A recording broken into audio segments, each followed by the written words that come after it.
New week, new episode, new book. This week on Chapters Over Coffee, we start a new series. We are diving into Quicksilver. Many have read this one already and loved it, and many have read it and DNF'd it. For this book, each week we'll go over 5 chapters at a time. Now, we don't read beyond these 5 chapters until after the episode is re-recorded. Will we love it, or will it be something we can't finish? So let's get into it. So far, not terrible. We just kind of got to get through the world building. Yep, which It is a was little confusing almost. Like, it kind of it was confused a me just a smidge. yeah, it was a big difference for me. Like it was slow going for me at first and not anything like against the book as far as like not being interesting. It was just kind of compared to like when we for funsies just read Fourth Wing and Akatar and stuff like that in our spare time before we started this, like so many things were like quick. Yes, a lot of the action happened at the end of the books and stuff like that. And there was a lot of information, but it was like quick with everything. And then Light Lark was kind of quick with everything. Like a lot of the action was at the end of the book, but it really drawed you in. And then this was not as in depth with world building, character, whatever. Like I'm in the process of also listening to Crescent City and stuff like that. That is a fuck ton of information and knowledge and world building and stuff, where this Yes. doesn't have as much of that so far, but it was a lot. I'm like, all right, come on, come on. I need some fucking action. Like, I want Yes. something good to happen. And I will say that's the only thing that sucks about doing 5 chapters at a time Because of because where we ended. I want to keep going. And And yeah, the action happened in chapter 5, who, and we can assume, was Kingfisher's arrival. yeah. Wasn't confirmed, but we can assume that it was him that came out. So, all right, let's get into it. So we open up the first chapter with a character being choked by one of the Queen's guardians. We later find out her name is Saris, but she gave the man, or the guardian, a fake name of Lisa Fossick. Um, oh, okay, so she gave him this fake name, even knowing slash seeing her neighbor being gutted by one of these men for lying about his age because they don't like anybody lying to them. Now we don't know much about her mother yet, but she even saw her mother's throat slit wide open in the middle of the street. Again, still unknown as to why. I think it's probably to do with the fact that they were hiding. Well, I don't know, maybe not, because I feel like if I was going to say, I feel like it might have something to do with how they hid rebels and stuff that we find out later on. I But I feel like they believe would have gone after a lot more than just her mom. I So believe it had to have that been something else. it has something to do with the fact that she can do things with metal. Mm. Kind of think it might have something to do with that. And I could be wrong because why didn't they do anything to her? Like, Mm-hmm. but then again, maybe nobody knew that like, her mom had kids. Yeah. It could have been one of those things. So Ceres is in a city of Zilvarian in a place known as the Hub, where citizens were not allowed because this is like where like the queen and the rich people, the lavish lifestyle people. Um, so More yeah, hoity toities. this was where the great and the shining banner of the North was fashioned after the shape of a wheel. The Guardian mentions being put down in the palace cells during reckoning, and this is where it's hot. The two twin sons is what they go by. I don't think I put the names in of what they were called, but it's where it gets really hot. You get no water, no clean air, and it reeks of rotting corpse because nobody pretty much survives down there. The Guardian states that she'll be dead within 3 hours, but we learn that Ceres has been down there before for 8 minutes being caught stealing, so this is not her first time. If she doesn't get out of this predicament and back to the forge before dusk, the deal she spent hours making would fall through, and we never really found out what this deal was. Just that she did Mm-hmm. miss her appointment with this guy, and he was not very happy later on. So, and if she didn't meet this guy, it was no deal meant no water, and no water meant the people that she cared for would suffer. And we do learn later on what type of water they only get there, which is disgusting. Yes. Oh my God. I was like, Yeah. I had to put the book down because I'm like, I seriously did not fucking Mm-hmm. read that. Like, that is not what that just said. Yeah. Yeah. Sarah's caves and lies to the guardian about her name. Again, she told him that it was Lisa Fossick, but also tries to flirt with him and tell him that she was single, trying to like get her way out of it. But he was not having any of it and demanded her to tell him what ward she was from. After announcing that she was from the ward, the man kind of panics a little. Actually, I think he panics a lot because Yeah. he states that the people in the third ward are to be quarantined. Um, he tries to tell her that there's punishment for leaving the ward, but he couldn't finish the sentence because there was none. They didn't get in trouble for leaving because nobody Yep. has done it before, because nobody survives in this ward, because they don't have anything. It's a bunch of people just pickpocketing off of other people. You have to like fend for yourself, first come, first serve. People would die before even thinking of escaping. Again, they had to fend for themselves, pretty much fight each other off to get what they needed if the other Yeah. person had it. She notices a plague bag hanging from his belt, seeming to know he was a believer. Um, it didn't specifically state like what he was a believer of, but we can assume that it was said that they had the plague there. So with him having that bag, I'm assuming he was a believer that that whole ward was just contagious, and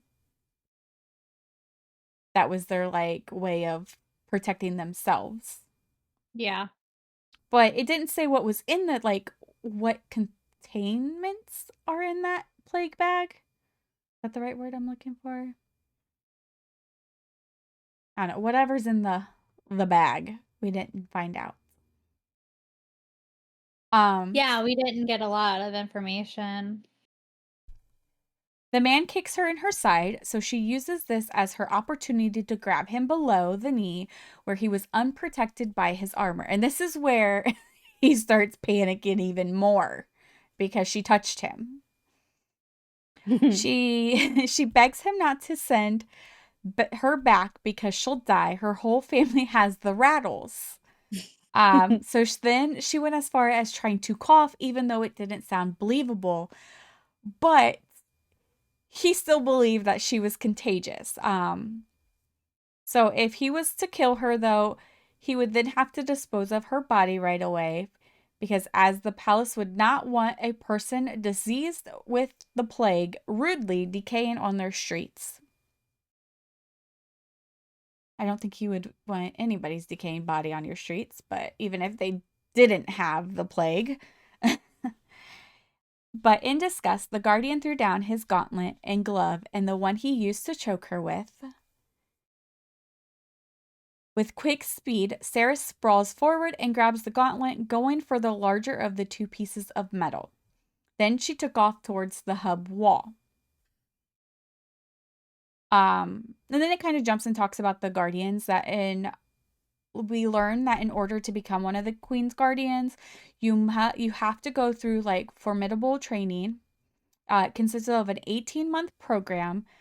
They were repeatedly half drowned and had the tar beaten out of them, with every martial arts system recorded in the city's libraries. So like you had to be the toughest of the toughs Yeah. to make it. And by the time they graduate, they can tolerate unimaginable amounts of pain and mastered their weapons to be unbeatable in a fight. Again, she's looking for the toughest of the bunch. Although Yep. there is Fucking hate something that bitch. fishy There is something fishy with her. She Yes. is not who they think she Yes. is. She is not who they think No. she is. And I think, No. and this is jumping a little bit, but I think that she has some type of control over these guards. And Heron, that's his name, right? Heron. Uh, Yes. I kind of showed some of that. Like there's something Yeah. going on there, Yeah. and we'll get more I into that don't later on. don't like her. Um, Again, the Queen's pride. Her pride demanded the best of the very best, not just being the best, but also looking the best. And then it goes back to she's running towards the eastern wall there, then launches herself at it. Climbing the wall, the gauntlet was in her way. She either had to tough it out or she would have to drop it. She chose to keep it because it was worth too much. Way too much for her. Even though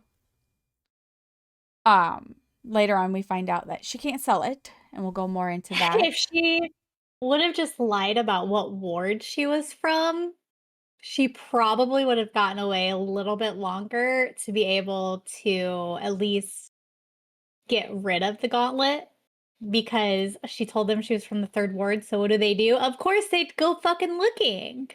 So if she would have just lied and said that she was from a different area or whatever, that would have bought her Mm-hmm. a little bit of time, I feel. Like, I still think Oh, they would have I probably found her. would. Obviously, they would have still found her, but I think that that would have bought her some time to Yeah. fucking discard But it. at the time she used the third ward because she knew he wouldn't touch her. Like once Yeah, she found yeah, out yeah, where she was from. yeah. I totally get that. So she's climbing this wall. The guardian's yelling at her, trying to tell her that she'll fall before she makes it even halfway. She knew that if the guardian didn't return with his gauntlet, there would be consequences on his end. She just didn't know what they were. It was mentioned, and I don't know if I have this in here. I don't think I do. Actually, it might have been a lot further on that she believes like they would cut his arm off and stuff for not Yeah, having I think his so. gear. Yeah, his arm or his hand or, Yeah, I may um have it in my notes a little further down because it goes back to when he realizes what his yeah, consequences are. So it they might be could around that part. yep, they could cut off the asshole's hands and bury him up to his neck in the sand to bake in the reckoning's heat for, oh, wait, no. That's just how she felt. Never mind, don't pay attention to me. That's just how she felt. Yeah, yeah, she was kind of like assuming because she didn't know for sure what would happen, but she could see Yeah, that happening to him. yeah. Um, so as she's climbing, she had to be careful and pick the stable areas of the sandstone, because the city structures and walls looked sound but were far from it. One hard kick could bring a building down, so at this point, she was risking her life by climbing this wall. So as she gets further up, she notes that the wall had held up with her jumping and like doing whatever she's doing to get up it. She grabbed a cellar handful with her left hand. She was still wearing this gauntlet. She was not letting it go. Um, she notes that her shoulder did not pop up out of socket. That's what she was afraid of to ruin like everything. But next was her footing, but her boot had slipped on the wall, making her swing. So the guardians again yelling at her, telling her that she was going to kill herself, but her response was, maybe, but what if I don't? He then reminds her, that there is an offense in the city that would be stupid enough to buy the stolen armor, and she knew that, but she wasn't going to try and sell it. She had other plans for it now, which doesn't go the way she thinks it's gonna go. He then tries to bargain with her, telling her she could drop the piece and he'd let her go. I don't believe that. I still believe that if she was to give it back, they would have still came for her. Yeah. They would have still came looking for her. But at this point, she was nearly at the top, and the guardian makes a point on how she was supposed to get down from the other side.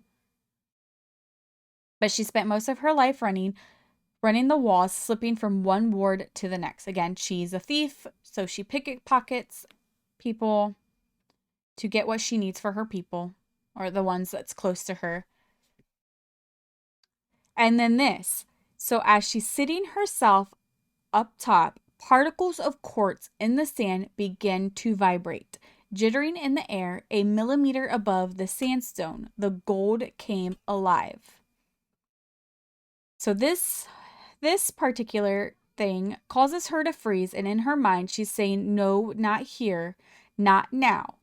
Okay, so we don't exactly know what this means, and what exactly is not supposed to happen. We kind of figure out a little bit later when we find out that she can almost manipulate metal. So I'm assuming that's kind of, but we don't know the extent of it. Because then it was stated that at this point the gauntlet had whispered, rocking rapidly. The quartz is still rising up. And then I'm not sure if she was hearing this or if it was just her saying it in her mind, but the words, she sees us, she feels us, were being repeated. Well, yeah, because it's almost like the armor is talking to her, like it's connected to the queen somehow, is kind of how I like felt it. But she's able to maybe pick up on that because of whatever. Because it even says like she slammed her hand down on top of the gauntlet and it stilled, like it stopped. So I don't fucking know, but there's some Yeah, weird ass shit. yeah. So, like, I don't know if that part, like I said, I don't know if that part was like in her mind of her just kind of repeating those words, or if that was what she was hearing, like Yeah. coming from somewhere or something, or like the gauntlet or whatever. But yeah, like you said, it causes her to slam the hand, and then the quartz drop. So the Guardian then tries one last time to get her to drop the gauntlet, or she'll make an enemy for life. Saris heard the panic in his voice like a plea, the man starting to realize that he wasn't getting it back. But she wasn't worried about him. She was worried about everything she was going to forge out of the gold after she melted it down to slag. All right. And then going into the next chapter, she did escape. So in this next chapter, we get introduced to Elroy, who, in my opinion, seems like a parent figure to Saris, which we do find out. Because I even put in my notes like a parent figure to her and her brother, and we later find out that he was in love with their mom. After she was killed, he had become a shell of himself. So she's in his shop and she wants to melt down the gauntlet. She didn't know where else to take it. We find out that her and her brother Hayden were in a place that was infested in cockroaches and smelled. Nobody knew they were living where they were living, so she was afraid, or she knew it was only a matter of time before they would be found and evicted. And they were only able to leave with the clothes on their backs. So this only left Elroy's workplace to use the furnaces to melt down the metal and make something else. Excuse me. Otherwise, if somebody finds out, it's going to get her tortured and killed when she gets caught. Yeah. So at this point, Elroy's laying into her, telling her they'll flay her skin in front of everyone with her brother watching. They'll probably cut his hands off for allowing it under his roof. Because in the third ward, fresh food was impossible. Children clawed each other's eyes out over a heel of bread. So again, they're fighting for their lives. And they will take you out. Friend, family, that don't matter. If you Yep. got what they want, they're going to come after you. Consequences be damned when they figure out that they hurt somebody they loved. Yeah. The only way to survive was barter and trade or whispering your neighbor's secrets to the guardians. So again, they're going to tell on you, get you killed so that way it benefits them. Yep. Elroy then wants Saris to return the gauntlet, but she doesn't want to. He wanted her to scale the wall and toss it over. He then continues to lay into her about being killed in front of Hayden on or her body rotting in the gutters like her mother's was. And we still don't get anything on her mother just yet, on why No. her mother was killed. She then just backfires with a sarcastic response of agreeing to want it all to happen. So her dying in the middle of the street, her brother watching it, because he needs to grow up and um we get a little bit of backstory-ish or like how things work in the wards. The queen would not send food to any of the wards while the people there in the hub throw lavish parties and dine on exotic imports. They go at it for a little bit longer, her and Elroy, and he brings up a point and as he starts to say, what if they find out about the way you can affect metal? But she just kind of brushes that off, telling him that it's just a parlor trick, that nothing more, and that it doesn't mean anything. But there's a lot more to it. Yes. Something I just thought about, if she's got some sort of hint of magic that is spoken upon in the next couple chapters that was like wiped from them, Mm-hmm. is that why she's drawn to that platform?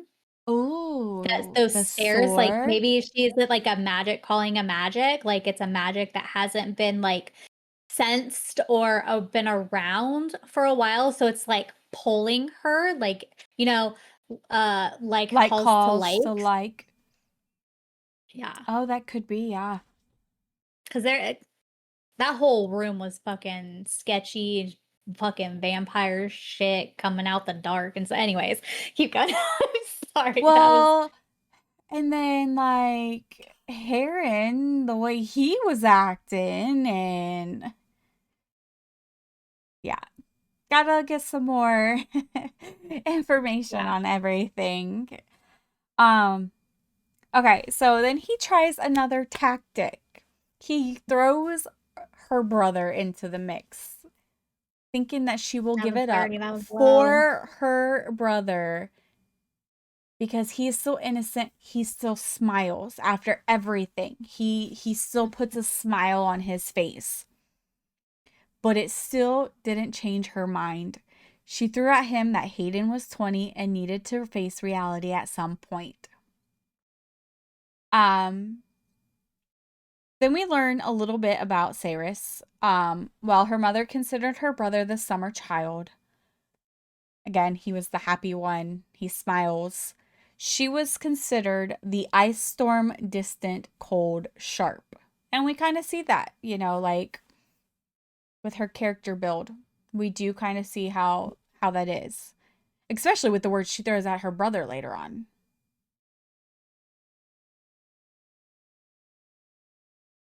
Trying to, like, I know she's doing it to protect him, but she could have did it a little differently. Yeah. Um, so she leaves his place to go find her brother. She finds him sprawled out and bleeding in front of the house of I thought it was Kala. I don't know if that's See, I thought it was correct. Kayla. I thought it was Kayla. I think I would So, have to like see how is there a graphic audio for the book? Maybe look it up and see. I thought it was Kala. Kate. they're not a graphic audio, but there is an audio book. However, Okay. I did try to see if I could rent it Back through ordered. my library app. But yeah, there's a several months Oh. wait. So I have no chance of getting it right now. So Okay. All right. Well, I'll pronounce it Kala. You pronounce it how until we get the actual pronunciation correct. yes. But um, we learn that he was bleeding because of a man named Carrion. Yep. He was the most Fucking notorious Carrie. gambler. He was the most notorious gambler, cheat, and smuggler in the entire city. So what does Saris do? She goes inside Callus looking for him. Once she spotted him, she was stopped by Bryn, the proprietor of Callas,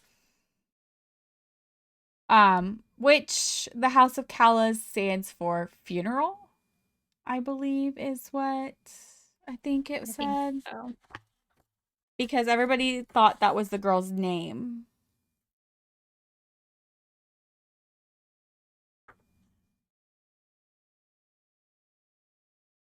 Yeah, Calla meant funeral. Bryn did not want her starting anything with Carrion after what she had already dealt with between her brother and him. Hayden was then put on a 24-hour ban from the place, but said he wasn't leaving without his scarf.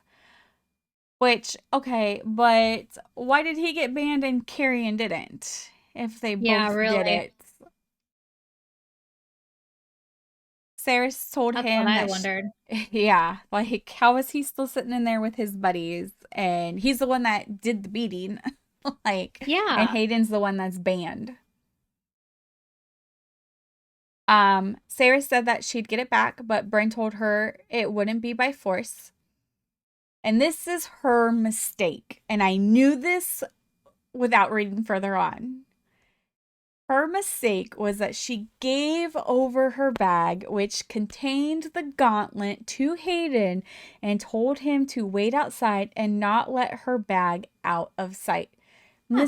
And Mistake number one.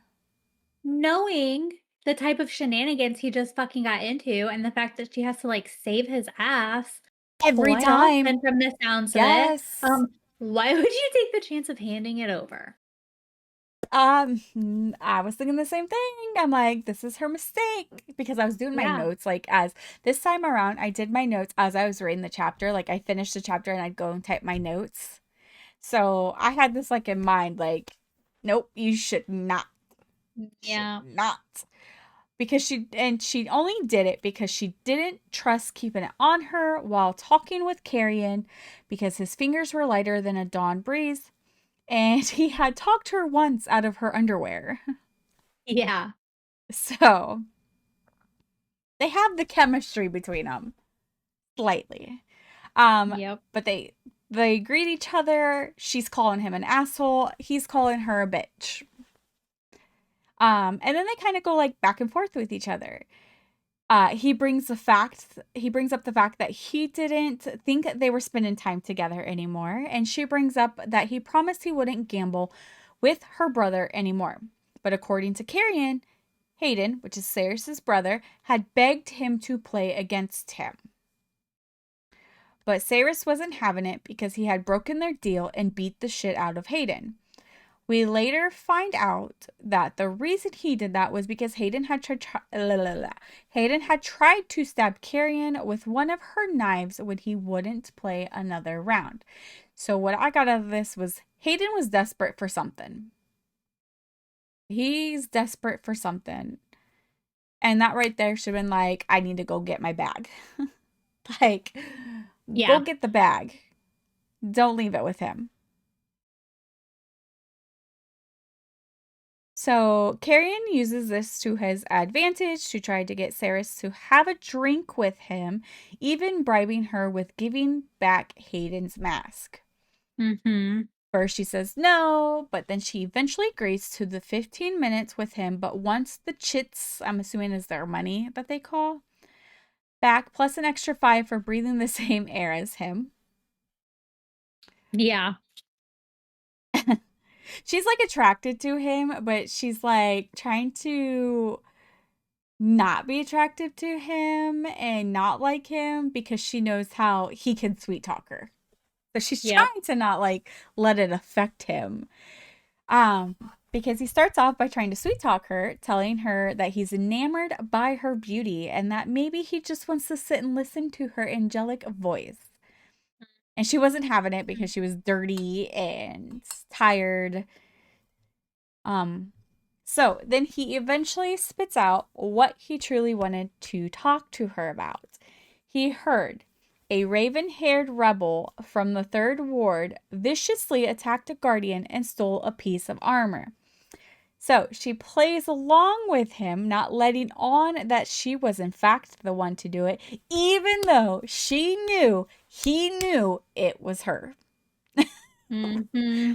Like he knew it was her, and she knew that he knew. So Carrion tells her that it was crazier to think that the poor girl is trying to find a place to hide it. That she actually brought it back to the ward, but that would be way too dangerous. So they keep going back and forth on this. She just keeps playing along with what he's saying. Again, knowing he knows it's her. Like it was so obvious that he knew Mm-hmm. that she was the one that stupidly did this. He then starts to probe a little, wondering if this girl had put it somewhere safe. Saris couldn't figure out why he was worried about the third when he no longer lived there, but he was currently back taking care of his grandmother and knew the guards would rain hellfire down on the ward if they believe they have something of theirs. So he's just trying to figure out so nothing happens to his grandma. He also has, I did put in here, he also has a warehouse outside of the wards that he transfers goods back and forth in his dealings. Because he suggests to her that the piece gets moved to his warehouse. And she made the mistake of confirming that she was the one to take it by thinking he wanted it for himself. So she gave herself away, even though he knew. She just confirmed his suspicions. But he just wanted it out of the third ward. He didn't want their people to suffer. As Saris was leaving, he asked if she was going to fix it, and she said she would. Pretty sure she does not fix it, but possibly makes it worse. Just saying. Yeah. Corian also has to get the last word in and made sure to tell her that even when she's dirty and tired, that she was still beautiful. And then, again, the biggest mistake she could have made was giving the piece to Hayden, because when she stepped outside, Hayden and the gauntlet were no longer around. Yes.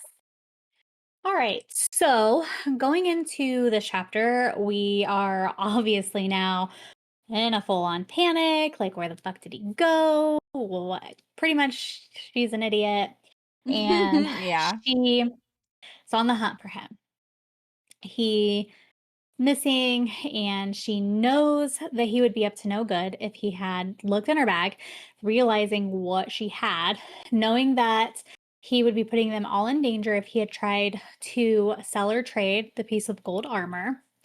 Um, so she takes off. And then once she gets a good distance from um, Kayla's, whatever, she starts to walk faster. Then she's going into a jog while trying not to look panicked and suspicious, obviously. But either way, she's already looking fucking suspicious because she's in a rush to kind of figure out what the fuck's going on. She starts going by different vendors, trying to rule out different ones that he may have approached. We get a description of a couple of them. There's one that deals in, what does she deal in? I didn't actually like write it down.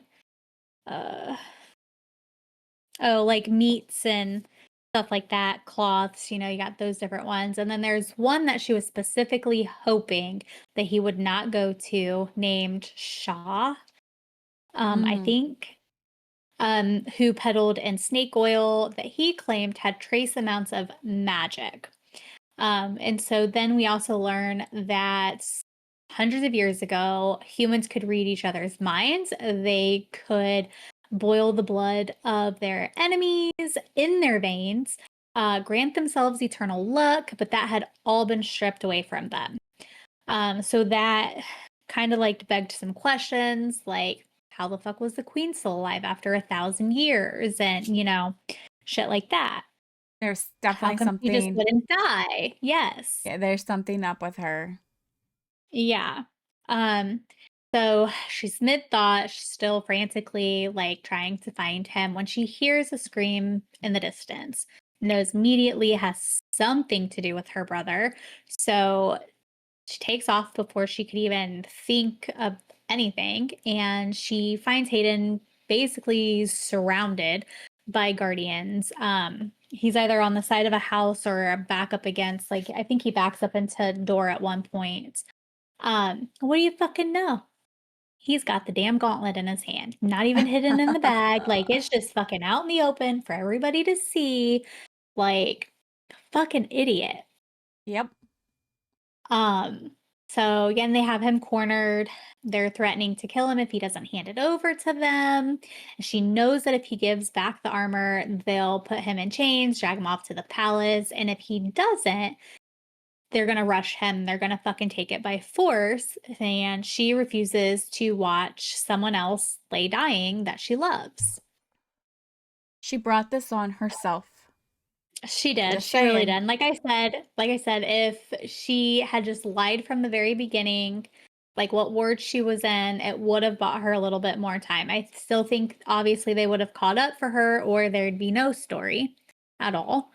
But it would have bought her more time to at least melt it down and get rid of some of it, something, hide it, whatever. And obviously it didn't happen. Yeah. Um, yeah. So Hayden's looking around, trying to find an exit that he can take when he spots Saris. And for a brief second, there's relief on his face. You know, she's there, she'll help him. She'll get him out of it. She would fix everything. Which kind of is And her mess. I mean, yes. Yeah, and it's only fitting that she does um try to fix it. And so the captain orders him to hand over the armor again, and he gives Saris this long, miserable look, and she knows he's going to be an idiot and he's going to try to run. But Captain Heron, who we later find out that's his name, also knows that that look is basically saying what he's going to do. He's going to take off, he's going to try to escape. And he demands that you don't even think about it. Like, you're not fucking getting out of here, basically. So, Hayden calls Saris's name. Like, there's fear in his voice. It kind of comes out as a moan, which I thought was kind of weird, but I get it. Um, and Captain demands that she stay where she is, and then Hayden apologizes as tears brim his eyes. So then Saris admits to stealing the gauntlet. Of course, they go back and forth. Hayden tries to protest that it was him.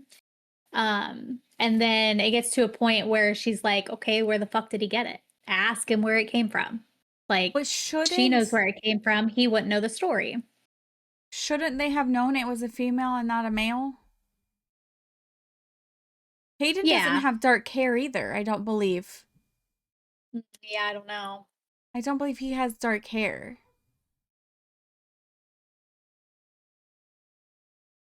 I don't remember what it was described as. But they should have known it was a female that had taken the gauntlet and not a male. Yeah. Because they were looking for it, so Yeah. Um, so yeah, she kind of counters like, okay, ask him where he fucking got it.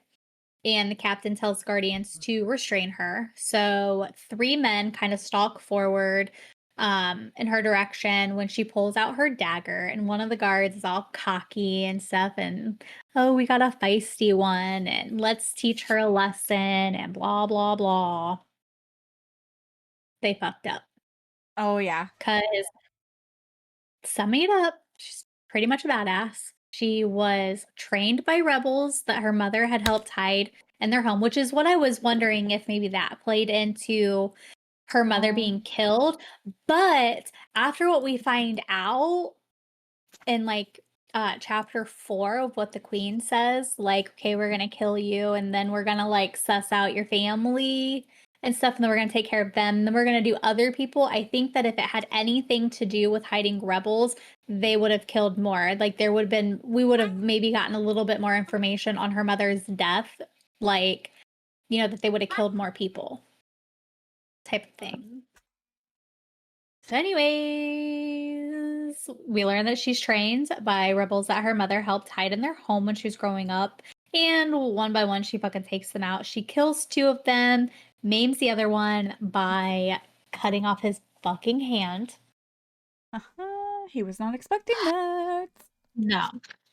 So Hayden takes the opportunity, tells her to run when the fighting's over, but the captain tells him that she could never get far enough away, that her death warrant is already signed. And again, Hayden tries to like, no, it was me. I stole it, not her, whatever, but there's no use. They take her. So she kind of has a moment where she's like trying to piss off her brother, which sucked, but I fucking get it. And she tells Hayden to go see the old man. He will let him stay with him now, and that she will see him again soon. Is the old man Elroy? Is that the old man? Or are we talking I about think so. somebody else? Because she reiterates that he needs to go see the old man and how important it was now, but we don't like. I think it's Elroy because he's like their father figure. And this is like what you're about to get into is what I was talking about earlier about how her mom said that she was cold and distant, and this kind of like shows it. Okay.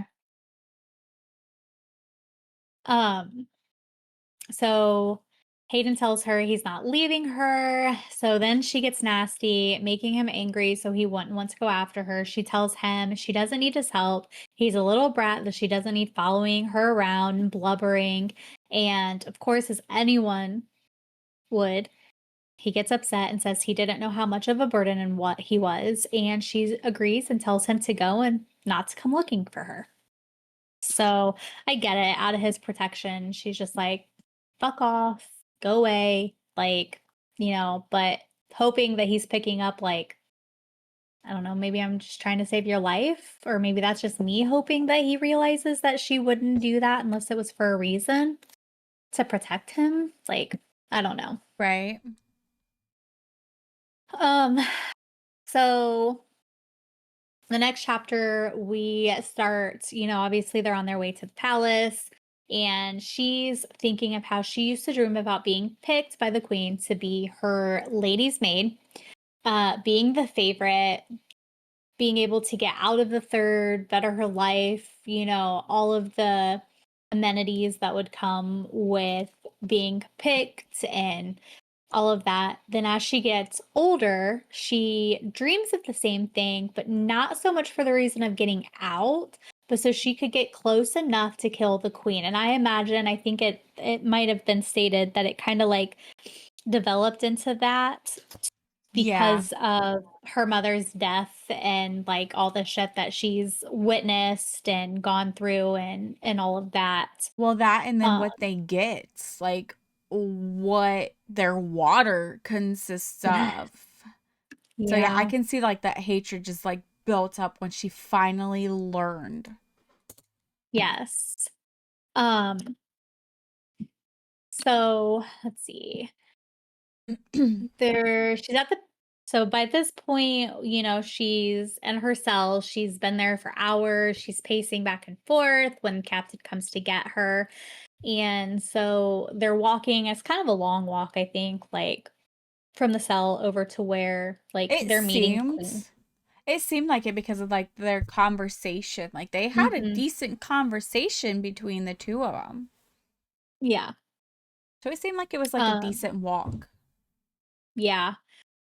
So Captain tries getting out of her, like, where'd you learn how to fight like that? Trying to get the information. And obviously she kind of like cocks back, just hang me, get it over with, because if he doesn't, then he's going to miss his opportunity. And so he obviously thinks that it's because she wants to try to escape, but she's like, I'm gonna fucking die of boredom. Like, if you don't get it done and over with, I'm gonna fucking die of boredom. And then that's when we learn that his name is Captain Heron, and uh, he tells her that she's going to need to leave her sharp tongue at the door because Queen Madra's sense of humor is very dry. She does not fucking deal with all of that.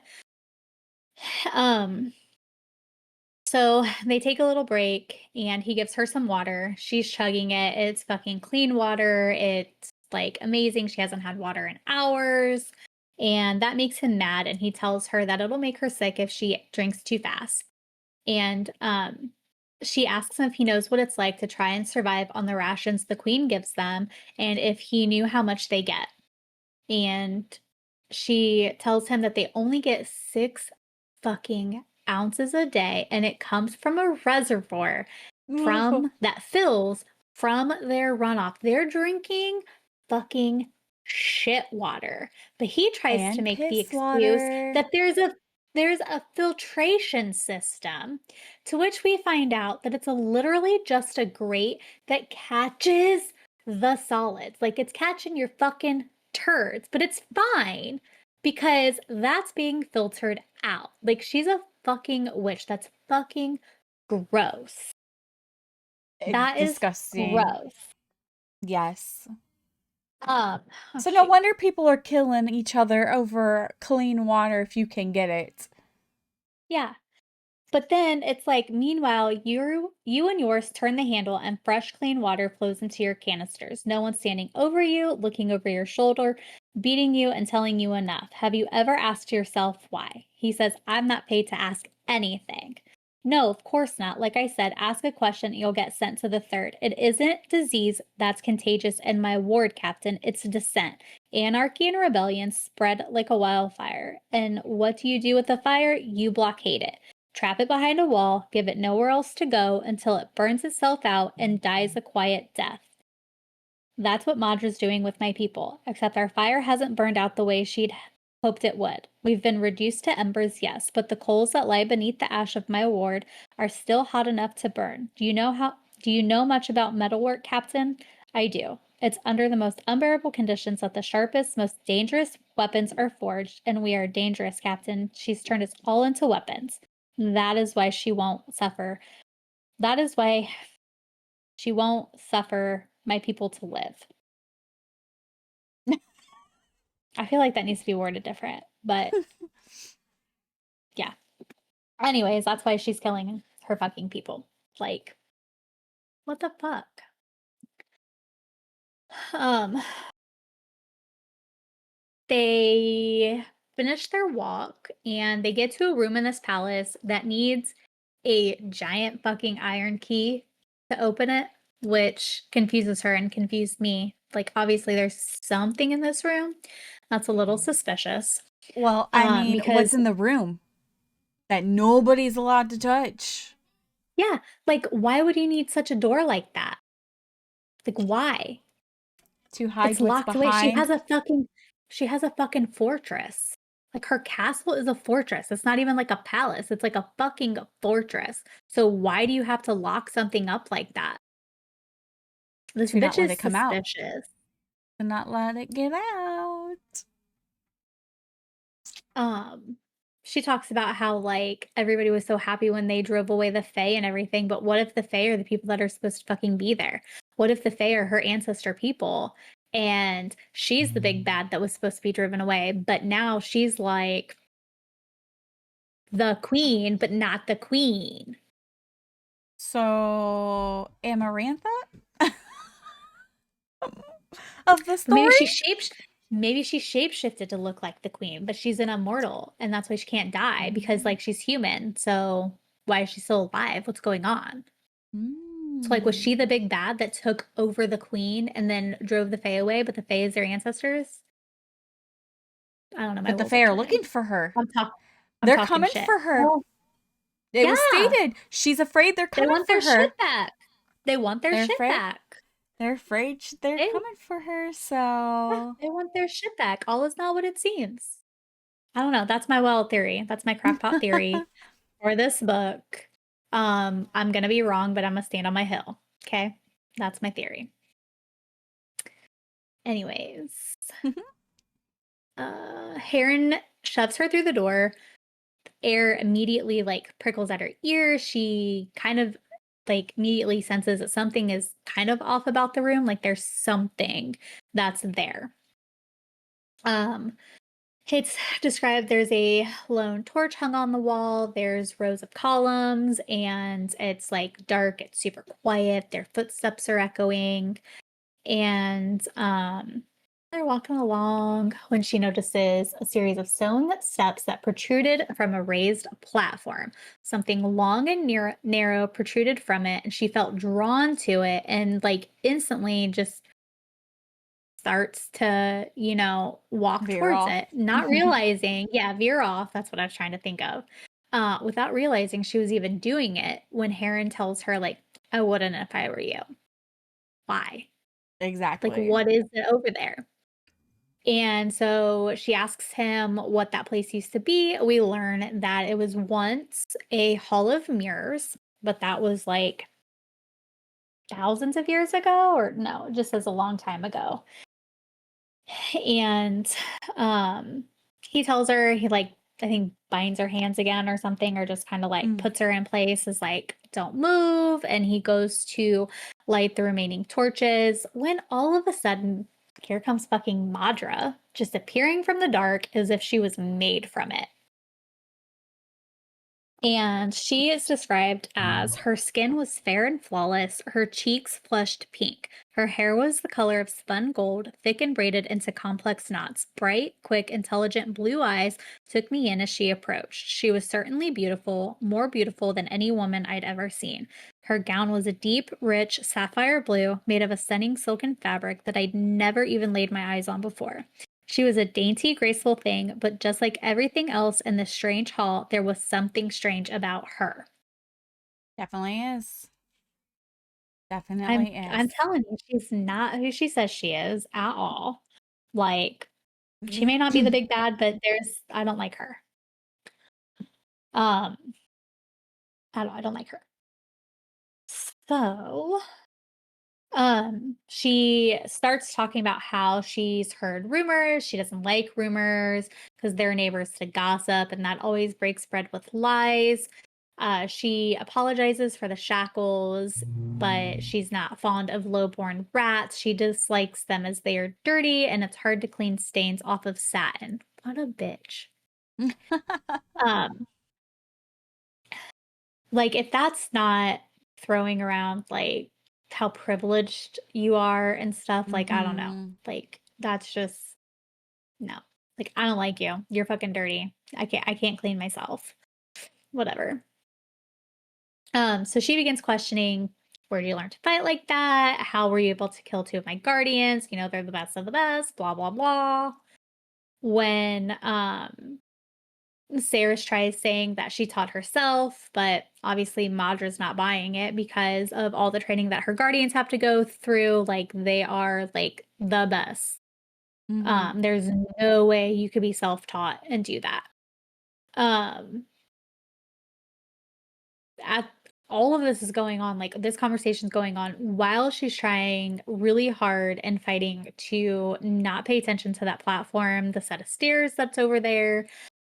Madra does not believe that, she's just not buying it. And when she tries to deny it again, Madra slaps her across the face and asks her if the Fae sent her. Of course, Saris is confused. She's like, what the fuck? Like, they're not real. Like, I've heard stories. Like, what is she talking about?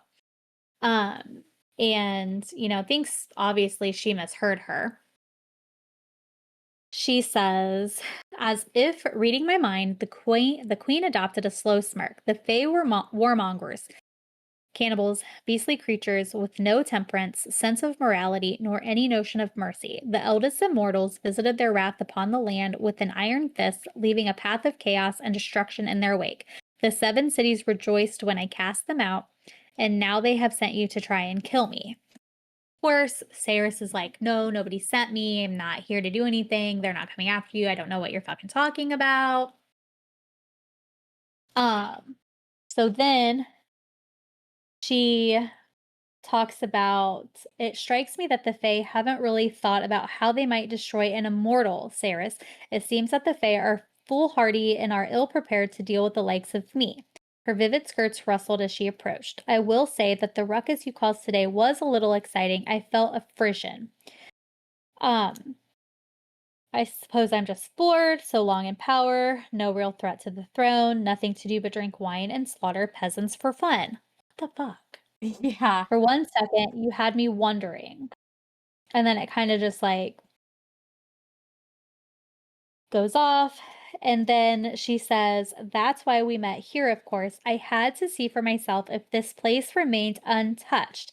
The banished Fae can't return so long as all remains the same here.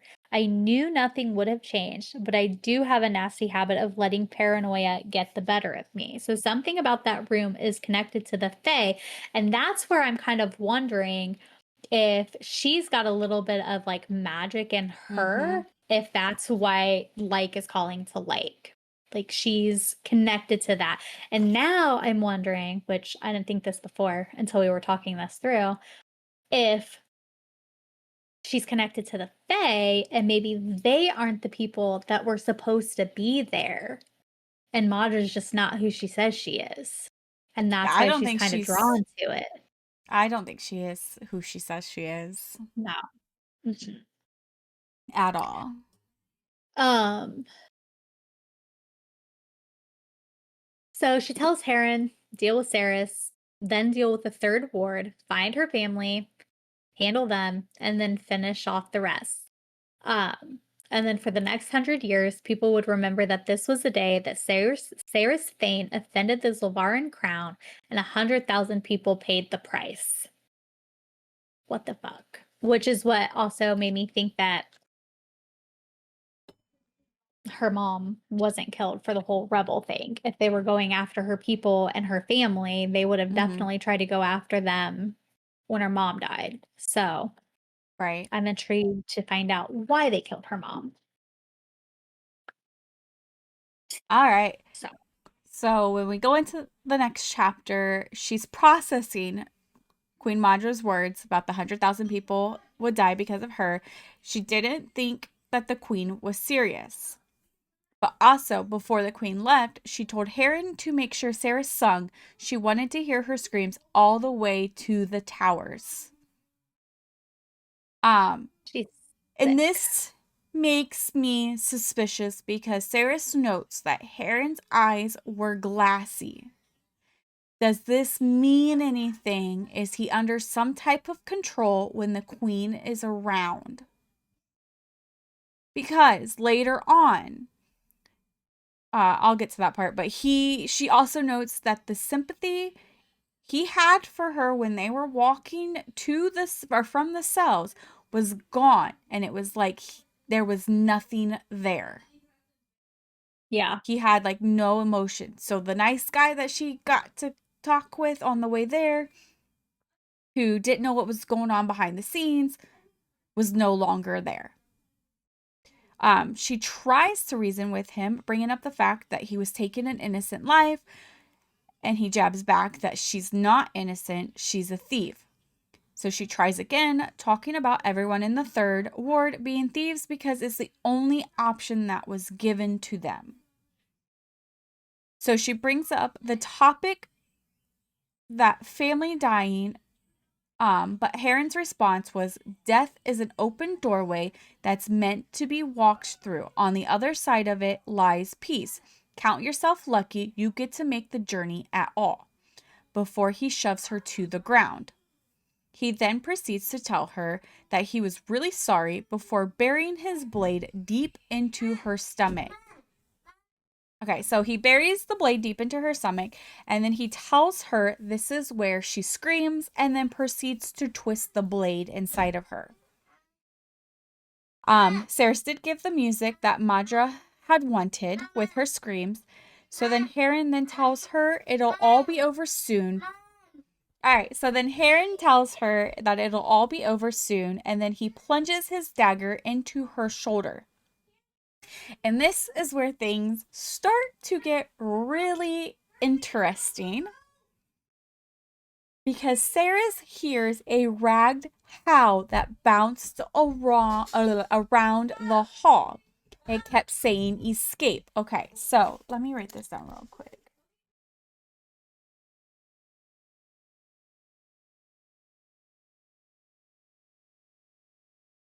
I'm making What a are you list writing down?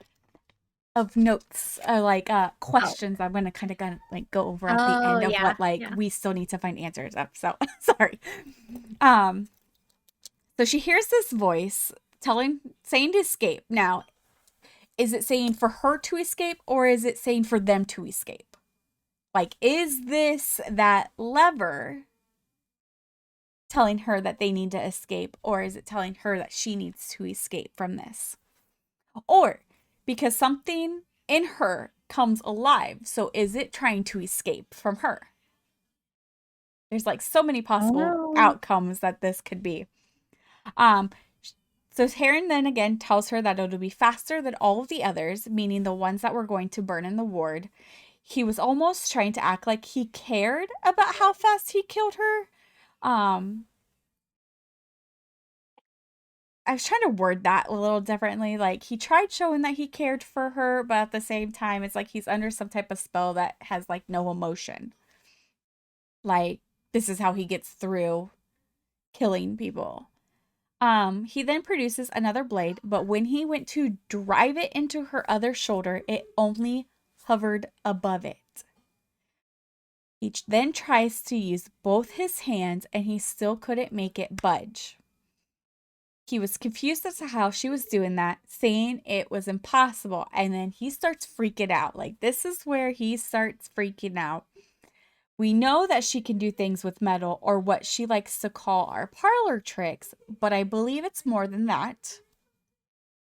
Because even though that Sarah was consumed by pain, she felt something inside her, something cool, calm, and made of iron, rise up and claim Heron's knife. So whatever's happening allowed her to take this dagger, like not fully in her hands because her hands are bind. But at the same time, she had no control over what she was doing. So whatever is inside of her taking over is controlling her. The metal starts to screech in her mind, so she can communicate, is what I got out of this, to this metal. So she tells whatever this is to unmake the dagger, which has it turning to liquid. This then makes both of them stunned, and Heron called it heretical.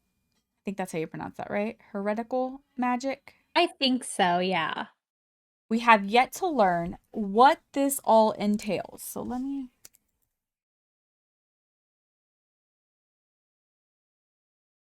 Okay. Making my notes of what we need to figure out still. She then notes that it's as if this liquid from his dagger was alive because it was then seeking him. Heron tries to get her to stop it all, stating that she wouldn't escape the palace for how much she was bleeding out, that she was already dead. She knew all this, but she wanted to see what it all could do. She'd let it hurt him before he could hurt her friends and family. So at this point, he's pleading with her, trying to get her to call off this liquid, but she wasn't going to. She states he was willing to kill her, but not join her through the door he was talking about, because peace lies on the other side of this door once you're dead, according to him. Now, this portion, his response was, I can't go. She won't let me. Now, we can assume he's talking about Madra, but what does he mean by she won't let him? What does that fully mean? This sparks the idea to me that she's not human like everyone thinks she is. There's more than meets the eye with her. And Herring kind of proved that. There's then managed to get enough strength to pull herself up off the floor so she could watch Heron die before she did. He's still pleading with her, mentioning that she would end the world with this. Again, we don't know exactly what he knows on all of this. When he said, especially when he says that she's going to end the world with this. She was hoping to use his sword to kill him, but she knew that if she took it out of her, then she was dead instantly. So she needed to find something else. There were torches around the walls. That's what she kind of had in mind. But another sword had caught her eye. It was what she thought was a lever when they walked into the area, but it was really a sword. Again, Heron tries to plead with her, but at the same time, he tells her exactly what to do.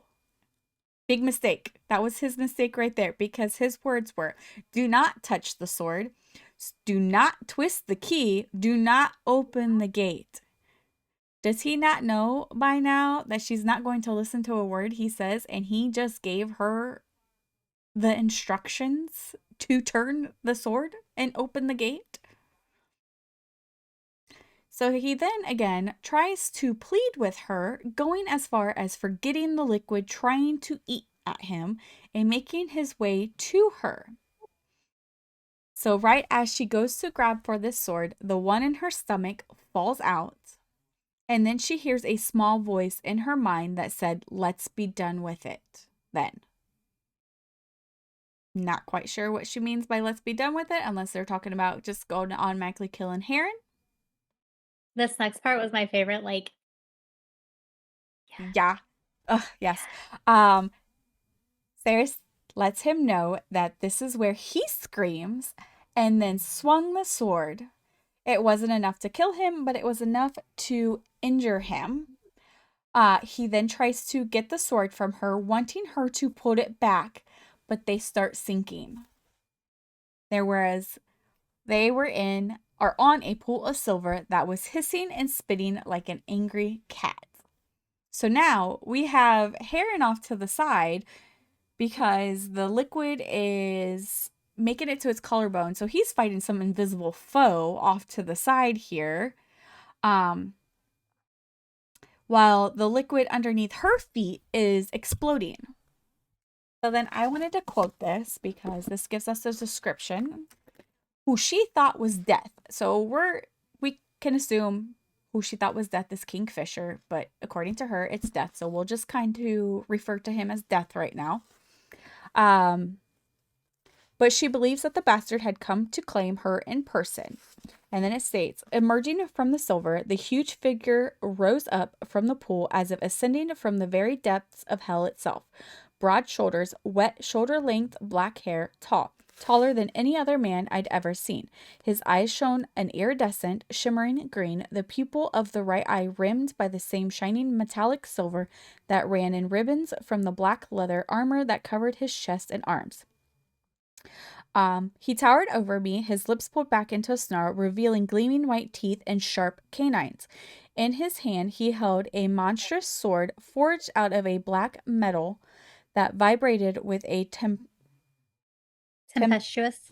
Tempestuous, too big of a word for me, and then it's split in half. Energy that sang in the marrow of my bones. He raised the sword, about to bring it down and cleave me in two, but then his quick eyes landed on the ancient sword I was still holding, and he froze, arm raised above his head. And he said, "Gracious gods," he hissed, "what's this? A fucking joke." So now we have him in the picture. Heron's off to the side, talking in riddles, because he just keeps repeating over and over and about obsidian and something being broken and not dying. Again, we don't know what this is, what he means by this.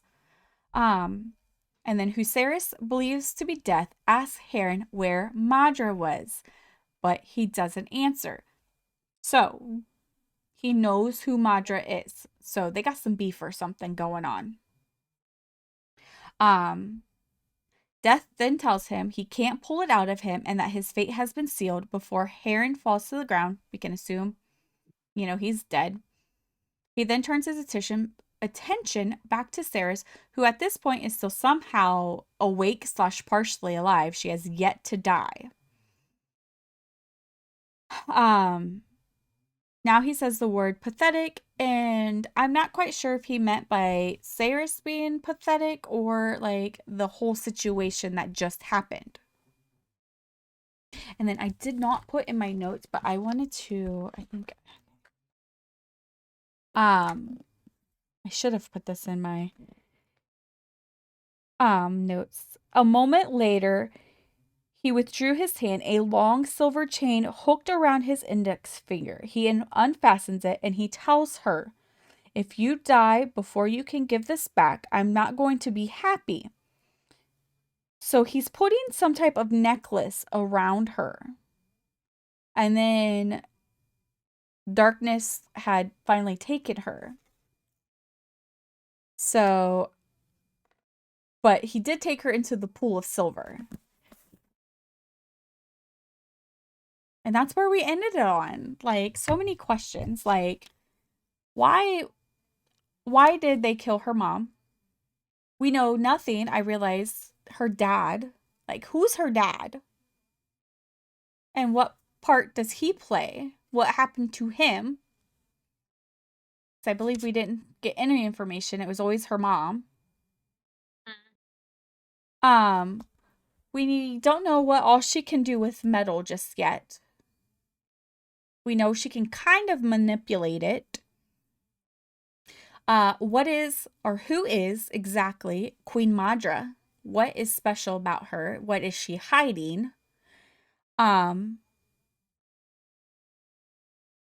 What control does she have on these guardians? There is something that she's controlling these guardians with partially. I wouldn't say fully all the time because you saw the difference in Heron towards Ceres. So, what does that entail? What was the how that she heard there in that room telling her to escape or saying escape? Heretical magic, we don't know anything about that. So what does that all entail? And then this necklace that he put on her. What does the necklace mean? So those are my questions. Hopefully we get some of the answers in the next 5 chapters that we will read for the next episode. And then we can like reevaluate with our what questions we can mark off and what questions that we can add to this. I'm going to start doing that. That's like a new idea. Yeah, I think that's a good idea. Like, so that way we can kind of like go over it and see what is answered and what is not answered. Also, comment your crockpot theories because I done already said mine. Yes. I don't know my theory just yet. Just I know there is something up with Madra. I knew it from the beginning. I don't know. I'm hoping I'm right. I'm probably not because my crackpot theory for Lightlark was way the fuck off. We did But have some good theories. Hey, you had one we theory, right? did. I had a couple We theories, right? did. Like they weren't terrible. Like we were off on some things, but it wasn't like terrible, terrible. Yeah. But yeah, I wonder with how just I don't know. The first 5 chapters gave us a lot of information. It could go either way, but I really do think that Madra is like a big bad who sent away. Maybe she sent them to where she came from and took over. Like, I don't know. And I think that Ceres is connected to it. Like, that's, I think, with the powers and stuff. Like, yeah, there's something special. Definitely something special. Excuse me. All right. Thank you for watching or listening to this week's episode, and join us next week where we will discuss chapters 6 through 10, and then we will see if our unanswered questions are finally answered or if we have more to add. and then we will go from there. Yep. So we will see you next week.